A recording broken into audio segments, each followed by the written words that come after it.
Hello hi welcome back. അപ്പോൾ എല്ലാവർക്കും പുതിയൊരു വീഡിയോയിലോട്ട് സ്വാഗതം.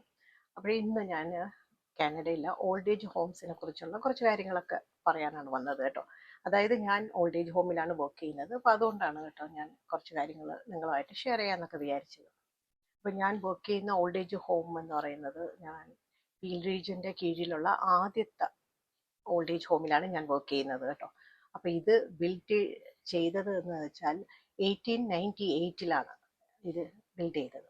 അപ്പോഴെന്നെ അറിയാമല്ലോ എത്ര വർഷത്തെ പഴക്കം ഉണ്ടെന്ന്. ഇപ്പോഴ് അത് 127 ഇയേഴ്സ് ആയിട്ടുണ്ട് കേട്ടോ. അതിപ്പം ഇത്രയും വർഷത്തെ പഴക്കമുണ്ട്. പക്ഷേ ഇത് ബിൽഡ് ചെയ്ത സമയത്ത് ഇവർ റെഫ്യൂജികൾക്കായിട്ടാണ് അത് ബിൽഡ് ചെയ്തത് ആദ്യം. പിന്നെ ഉടനെ തന്നെ അവരത് ഓൾഡ് ഏജ് ഹോമായിട്ട് കൺവേർട്ട് ചെയ്തിട്ടുണ്ടായിരുന്നു. പിന്നെ എന്തെന്ന് വെച്ചാൽ ഇവിടെ ഉള്ള വൈറ്റ്സ് അല്ലേ, ഇവിടെ വൈറ്റ്സും പിന്നെ ഇവിടുത്തെ റെഡ് ഇന്ത്യൻസ് എന്നൊക്കെ വിളിക്കുന്നവർ ഇപ്പം പക്ഷെ റെഡ് ഇന്ത്യൻസ് അല്ല, ഇവിടുത്തെ ഫസ്റ്റ് നേഷൻസ് എന്ന് പറയുന്നത് അബോജിനൽ പീപ്പിളാണ്. അവർ റെഡ് ഇന്ത്യൻസ് ആണ് നമ്മൾ മുമ്പ് പറഞ്ഞിരുന്നത്. പക്ഷെ ഇപ്പം അങ്ങനെ അറിയപ്പെടുന്നില്ല കേട്ടോ. അപ്പോൾ അവർക്ക് ഒരുപാട് പിന്നെ ഇത് ആനുകൂല്യങ്ങളൊക്കെ ഇവിടുത്തെ ഗവൺമെൻറ് ചെയ്യുന്നുണ്ട് കേട്ടോ. അപ്പോൾ അവർക്കും ഒക്കെ വേണ്ടിയായിട്ടുള്ള ഒരു ഓൾഡ് ഏജ് ഹോംസ് ആയിട്ടാണ് ആദ്യം ഇത് സ്റ്റാർട്ട് ചെയ്തത്. പിന്നെ ഇവിടുത്തെ കൾച്ചറും ട്രഡീഷനും ഒക്കെ അനുസരിച്ചാണ് ഇവിടെ ഓൾഡ് ഏജ് ഹോംസിൻ്റെ പ്രാധാന്യം കേട്ടോ. എന്ന് വെച്ചാൽ നമ്മളെ നാട്ടിൽ ഇപ്പോഴൊക്കെ ഇല്ലേ ഈ ഓൾഡ് ഏജ് ഹോമൊക്കെ തുടങ്ങിയിട്ടുള്ളത്, റിട്ടയർമെൻറ്റ് ഹോംസും ഒക്കെ. ഇപ്പോൾ ഇവിടെയും ഉണ്ട്, റിട്ടയർമെൻറ്റ് ഹോംസും ഉണ്ട് കേട്ടോ. അതിനൊരു കാരണമുണ്ട്. കാര്യം എന്താണെന്ന് വെച്ചാൽ ഇവിടുത്തെ കൾച്ചർ അനുസരിച്ചാണ്. കാരണം ഇവിടെ എങ്ങനെയാണെന്ന് വെച്ചാൽ അത് എല്ലാവർക്കും അറിയാവുന്ന കാര്യം തന്നെയാണ്. ഇവിടെ വെള്ളക്കാരെന്ന് പറയുന്നത് അവരുടെ മക്കളെ വളർത്തുമ്പം ഒരു 17-18 വയസ്സൊക്കെ ആകുമ്പോഴത്തേക്കും അവർ പറയും ഇനി വെളിയിൽ പോയി നിങ്ങൾ ഒറ്റയ്ക്ക് ജോലി ചെയ്ത് ജീവിച്ചോ എന്നും പറഞ്ഞ് അവർ വിടും. അവർ പിന്നെ താമസിപ്പിക്കില്ല കേട്ടോ. അതാണ് ഒന്നാമത്തെ കാര്യം. അങ്ങനെ പിള്ളേർ പോവും, കുട്ടികൾ പോവും. പക്ഷെ അതിൽ കുറേ കുട്ടികൾ ശരിക്കും പറഞ്ഞാൽ എനിക്ക് അത് ആലോചിക്കുമ്പോൾ നമുക്കൊരു വിഷമമാണ് കേട്ടോ. അത് എനിക്കൊന്ന് മലയാളികളായതുകൊണ്ടായിരിക്കാം നമുക്കതൊക്കെ ആലോചിക്കുമ്പോൾ വിഷമം. ഇപ്പം മലയാളികളായാലും നമ്മൾ ഇന്ത്യൻസ് ആയാലും ഒക്കെ നമ്മുടെ കൾച്ചർ അങ്ങനെയല്ലല്ലോ. നമ്മൾ കുട്ടികളെ കല്യാണം കഴിച്ചൊക്കെയല്ലേ പറഞ്ഞു വിടും. പിന്നെ ആൺകുട്ടികളാണെങ്കിൽ നമ്മളെ കൂടെ തന്നെ താമസിക്കും. ഇവിടെ അങ്ങനെയല്ല. ആൺകുട്ടികളായാലും പെൺകുട്ടികളായാലും 17-18 വയസ്സാകുമ്പോൾ അവർ പറഞ്ഞു വിടും, ഇനി പുറത്ത് പോയിക്കോന്ന് പറയും. അതിൽ കുറേ കുട്ടികൾ നന്നാവും, കുറേ കുട്ടികൾ പഴിപ്പോവും. അങ്ങനെയൊക്കെയാണ് കേട്ടോ. കാര്യം വെളിയിൽ പോയി കഴിഞ്ഞാൽ പെട്ടെന്ന് വെളിയിൽ ഇറങ്ങി കഴിഞ്ഞാൽ അവർക്ക് എവിടെ പോകണം എങ്ങനെ ജീവിക്കണമെന്നൊന്നും അറിയില്ല. ചിലപ്പോൾ അവർ പഠിച്ചുകൊണ്ടിരിക്കുന്നതാവാം, യൂണിവേഴ്സിറ്റി ഫീസ് കൊടുക്കണം. അപ്പോൾ അവർ ജോലിയൊക്കെ ചെയ്തും ഭയങ്കര സ്ട്രഗിളായിരിക്കും അവരുടെ ലൈഫ് എന്ന് പറയുന്നത് കേട്ടോ. അപ്പോൾ അതുകൊണ്ട് തന്നെയാണ് ഈ കുട്ടികൾക്ക് പാരൻസ് ആയിട്ടുള്ള അറ്റാച്ച്മെൻറ്റ് വളരെ കുറവാണ്. കാരണം 17 വയസ്സിലൊക്കെ വിട്ട് കഴിഞ്ഞാൽ അവർ വെളിയിൽ പോയി സ്ട്രഗിൾ ചെയ്ത് വരുമ്പോഴത്തേക്കും അവർ പിന്നെ ഈ പാരൻസുമായിട്ട് എങ്ങനെ സ്നേഹം കാണിക്കാനാണ് അല്ലേ.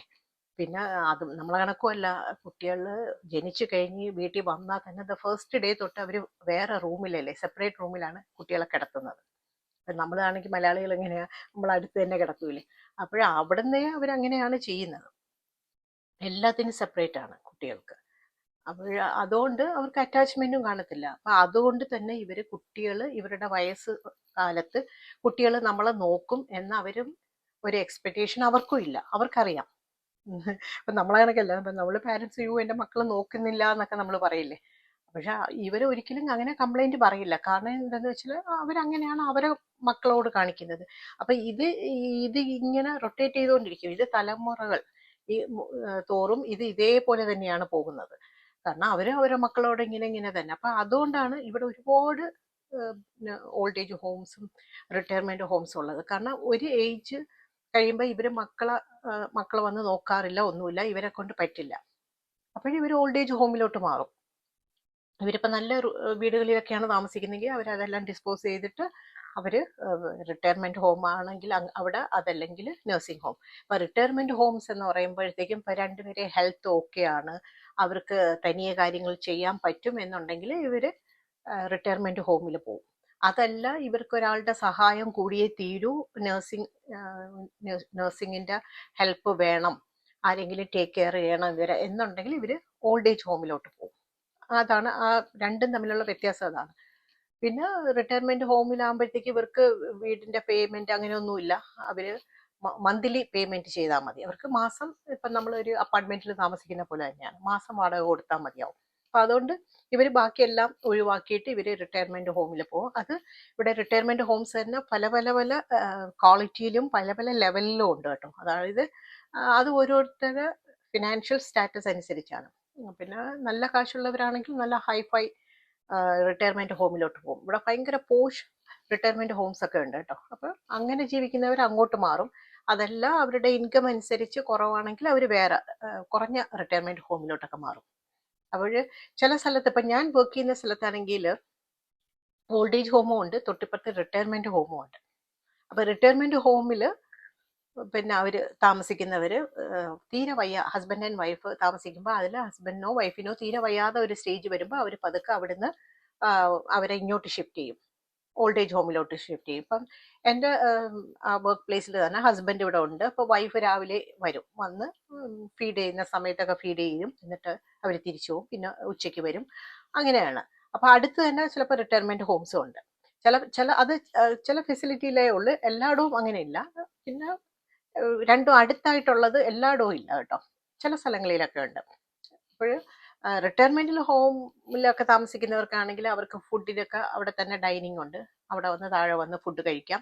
ശരിക്കും പറഞ്ഞാൽ ഒരു ഹോട്ടലിന്റെ ഒരു ചെറിയൊരു ഫെസിലിറ്റി ഒക്കെ ആയിരിക്കും. പക്ഷെ നഴ്സിംഗ് ഹോം ആകുമ്പോൾ വേറെ ഒരു അറ്റ്മോസ്ഫിയർ ആണ്.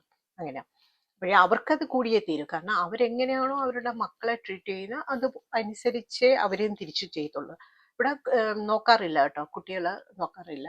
പിന്നെ അവര് ഇത് കണക്ക് ഒരു മദേഴ്സ് ഡേയാ ഫാദേഴ്സ് ഡേയാ പിന്നെ ചിലപ്പം അവരുടെ ബർത്ത്ഡേ അമ്മയുടെ അച്ഛൻ്റെ ബർത്ത്ഡേ ഒക്കെ സമയത്ത് കുറച്ച് ഫ്ലവേഴ്സ് ഒക്കെ ആയിട്ട് വരും. ചില ആൾക്കാരാണെങ്കിൽ വന്ന് ഫ്ലവറൊക്കെ കൊടുത്തിട്ട് അവരെ കൂടെ ചിലപ്പോൾ ലഞ്ചിന് അവരുണ്ടാവും എന്ന് പറയും. അപ്പം മക്കളാരെങ്കിലും കാണും, ലഞ്ച് കഴിച്ചിട്ട് അവർ പോകും. ഒരു ക്രിസ്മസ് ഡേ ആയാലും അപ്പം അവരുടെ ക്രിസ്മസ് ആണ് ശരിക്കും അവർക്ക് മെയിൻ ആയിട്ടുള്ളത്. അപ്പോൾ അവർ വരും. ചില സമയം ചില മക്കൾ വരും, നല്ല കണ്ടീഷനൊക്കെ ആണെങ്കിൽ ഇവർക്ക് നടക്കാൻ പറ്റുന്നതാണെങ്കിൽ ഇവർ മക്കൾ വന്ന് പാരൻസിനെയും കൊണ്ട് ഏതെങ്കിലും റെസ്റ്റോറൻറ്റിൽ പോയി ഫുഡൊക്കെ കഴിച്ചിട്ട് അവരെ കൊണ്ട് തിരിച്ചു വിട്ടിട്ട് അവർ പോകും. അല്ലാത്തവരാണെങ്കിൽ കുറച്ച് ഫ്ലവേഴ്സുമായിട്ട് വരും, അവർക്ക് കൊടുക്കും, അവരോട് ഒരു നേരം ആഹാരം കഴിക്കും, എന്നിട്ട് അവർ പോകും. ചിലവർ ആഹാരം കഴിക്കില്ല, ചിലപ്പോൾ വരും. പിന്നെ മക്കൾ വരാത്തവരെ അങ്ങനെയുള്ള റെസിഡൻസ് കുറേ ഉണ്ട്. മക്കൾ തിരിഞ്ഞു നോക്കാത്തവരുണ്ട്. പക്ഷെ അവർക്ക് പരാതിയൊന്നുമില്ല. പക്ഷെ എങ്കിലും ചില ചില അവിടെ താമസിക്കുന്ന ചില പാരൻസ് അവരൊക്കെ കരയും. അവരൊക്കെ ഇങ്ങനെ നമ്മളൊക്കെ എന്തെങ്കിലും സംസാരിക്കുമ്പം മക്കളില്ലേ എന്നൊക്കെ ചോദിക്കുന്ന സമയത്ത് അവർ പറയും ഉണ്ട് എന്നൊക്കെ പറഞ്ഞിട്ട് ചിലപ്പോൾ ചിലവർ കരയുന്നവരുണ്ട്. പക്ഷെ ചിലവർ അങ്ങനെയൊന്നുമല്ല, അവരത് അക്സെപ്റ്റ് ചെയ്യുന്നവരും ഉണ്ട്. അപ്പോൾ രണ്ടുപേരും പല പല രീതിയിലുള്ള ആൾക്കാരാണ് കേട്ടോ. പക്ഷെ നമ്മുടെ നാട്ടിലെന്ന് വെച്ചാൽ ഇപ്പോഴല്ലേ ഇങ്ങനെ ഓൾഡ് ഏജ് ഹോം അല്ല, അനാഥാലയം എന്നല്ലേ പറയുന്നത്.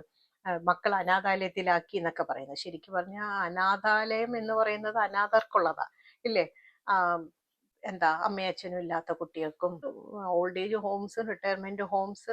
പിന്നെ ഇത് രണ്ടും അല്ലാതെ എൻ്റെ നഴ്സിംഗ് ഹോമിൻ്റെ അടുത്ത് തന്നെ ഉണ്ട്.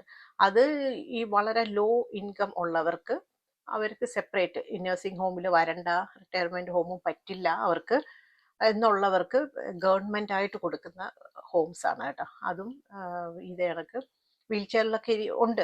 എൻ്റെ അടുത്ത് തന്നെ ഉണ്ട്. അവർ വീൽ ചെയറിലൊക്കെ ആയിരിക്കും. പക്ഷെ അവിടെ അവർക്ക് ഫുഡ് പുറത്തുനിന്ന് വരുന്ന ഫുഡാണ്, അല്ലാതെ അവിടെ ഫുഡും കാര്യങ്ങളൊന്നുമില്ല. ഈ ഇത് കണക്ക് നമ്മുടെ ഈ ഓൾഡ് ഏജ് ഹോംസിൽ നിന്ന് മീൽസ് ഓൺ വീൽസ് എന്ന് പറയും, അതിങ്ങനെ പോവും. മീൽസ് ഓൺ വീൽസ് എന്ന് പറയുന്നത് ഇതേ കണക്ക് പിന്നെ ഈ എന്താ ഡൈനിങ് ഇല്ലാത്തവരുണ്ട്, താമസിക്കുന്ന സ്ഥലത്ത് കിച്ചണോ ഡൈനിങ്ങോ ഒന്നും ഇല്ലാത്തവരുണ്ട്. പിന്നെ അവരെ കൊണ്ട് കുക്ക് ചെയ്യാനും പറ്റത്തില്ല. അങ്ങനെ ഉള്ളവർക്കുള്ള സർവീസ് അവിടുന്ന് ഫുഡ് പോകുന്നുണ്ട്, ഡെലിവറി ചെയ്യുന്നുണ്ട്. അത് എൻ്റെ നഴ്സിംഗ് ഹോമിലുണ്ട്. മോർ ദാൻ 150 ഒക്കെ പോവും, 100, 125. അത് ഓരോ ദിവസം ഡിഫറെൻറ്റ് ആയിരിക്കും, കൗണ്ട് വ്യത്യാസം വരും. അവർക്കുള്ള ഡെസേർട്ടും ഫുഡും ലഞ്ചാണ് പോകുന്നത് മെയിനായിട്ട്. പാക്ക് ചെയ്ത് ഇവിടുന്ന് പോവും. അതാരെങ്കിലും ഇച്ചിരി ഹെൽത്തൊക്കെ നല്ല ആൾക്കാരുണ്ടെങ്കിൽ, കുറച്ച് ഏജ് റിട്ടയർമെൻ്റ് ഒക്കെ ആയിട്ടുള്ളവർ ഇങ്ങനെ അവർക്ക് കൊണ്ടുപോയി അവിടെ ഡ്രോപ്പ് ചെയ്യും. ഓരോ റൂം അവർക്ക് ഒരു ചെറിയ റൂം പോലെ ഉണ്ട്. അപ്പോൾ അവർക്ക് അവിടെ കൊണ്ട് കൊടുക്കും, ഫുഡ് കൊടുക്കുന്നവരുണ്ട്. അത് ആവശ്യക്കാർ നേരത്തെ ഓർഡർ കൊടുക്കും, അത് അവർ കൊടുക്കും. അപ്പോൾ അത് എൻ്റെ നഴ്സിംഗ് ഹോമിൽ നിന്ന് പോകുന്നുണ്ട്, അങ്ങനെ ഡെലിവറി പോകുന്നുണ്ട് ഫുഡ്. അങ്ങനെ അപ്പോൾ അങ്ങനെ പല പല ഫെസിലിറ്റി ഉണ്ടെന്നുള്ളതാണ് ഞാൻ പറഞ്ഞു വരുന്നത്. ഇവിടെ നിന്ന് മാത്രമല്ല, വിദേശ രാജ്യങ്ങളെല്ലാം ഉണ്ട് കേട്ടോ. അത് എൻ്റെ കൂടെയൊക്കെ ജോലി ചെയ്യുന്നവരെല്ലാം പ്ലാൻ ചെയ്യുന്നുണ്ട് കേട്ടോ. അതായത് ഏജ് ആകുമ്പോൾ ഇത്ര ആകുമ്പോഴത്തേക്കും നമ്മൾ ഏതെങ്കിലും നല്ല നഴ്സിംഗ് ഹോംസ് ഒക്കെ ചിലവർ നോക്കാറുണ്ട്, എവിടെയാണ് നല്ല ഫെസിലിറ്റി, നല്ല സർവീസൊക്കെ ചെയ്യുന്ന നഴ്സിംഗ് ഹോംസിനെ കുറിച്ച് ആൾക്കാർ തിരക്കാറുണ്ട്, ചിലവർ ബുക്ക് ചെയ്യാറുണ്ട്. ഇപ്പം എൻ്റെ നഴ്സിംഗ് ഹോം എന്ന് വെച്ചാൽ ഗവൺമെൻറ്റിൻ്റെ കീഴിലായതുകൊണ്ട് തന്നെ അവിടെ വരണമെങ്കിൽ നമ്മൾ നേരത്തെ ബുക്ക് ചെയ്തിടണം. അപ്പം നമ്മൾ ഓർഡർ അനുസരിച്ചാണ് വിളിക്കുന്നത്. അപ്പോൾ അവർക്ക് വേക്കൻ്റ് വരുമ്പോഴാണ് അവർ ഈ ലിസ്റ്റിൽ നിന്ന് വിളിക്കും. എന്നുവെച്ചാൽ നേരത്തെ നമ്മൾ ബുക്ക് ചെയ്ത് ഇടണം. നമുക്ക് ആവശ്യമുണ്ടെങ്കിൽ, നമുക്ക് നഴ്സിംഗ് ഹോമിൽ പോകണമെന്നുണ്ടെങ്കിൽ. ചില ഇവിടെ ഏഷ്യൻസ് ഒരുപാട് പേര് അങ്ങനെ ചെയ്യുന്നുണ്ട്. അവർ നേരത്തെ അവരുടേതായിട്ട് തന്നെ ബുക്ക് ചെയ്ത് ഇട്ടിട്ട് അവർ അവരുടെ ഒരു 60-65 കഴിയുമ്പോഴത്തേക്കും അവർ പതുക്കെ അതിലോട്ട് മൂവ് ചെയ്യും. അങ്ങനെയാണ്. അപ്പം ഫ്യൂച്ചറിൽ എല്ലാവരും അങ്ങനെ തന്നെ. നമ്മുടെയൊക്കെ അവസ്ഥ എങ്ങനെ ആവുമെന്നൊന്നും അറിയാൻ പറ്റില്ല.